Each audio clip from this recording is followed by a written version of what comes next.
जी बिस्मिल्लाहिर्रहमानिर्रहीम। दोस्तों, भाई छत वाले प्योर कबूतर का कहते हैं शौक करवाएं। ये है जी सिर्फ 1 लाख रुपया मालियत वाला कबूतर, देख लें। अब इस तरह के कबूतर 1 लाख से कम नहीं मिलते। कहीं मिलते हो तो हमें ज़रूर बताइएगा कमेंट्स में, नंबर हमारा मौजूद है।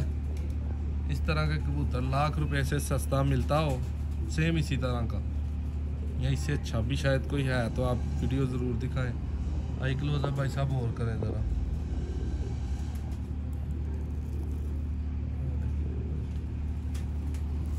ये ब्यूटी है सामने,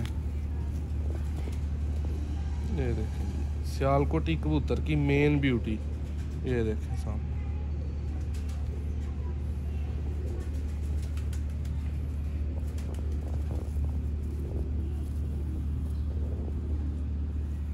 ये पार्क होता जी माशाल्लाह।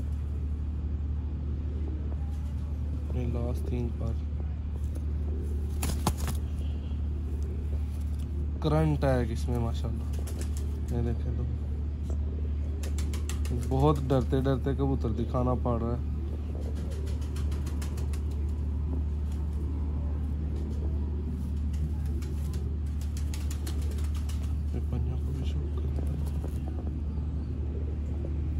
उम्मीद करता हूँ आपको वीडियो अच्छी लगेगी।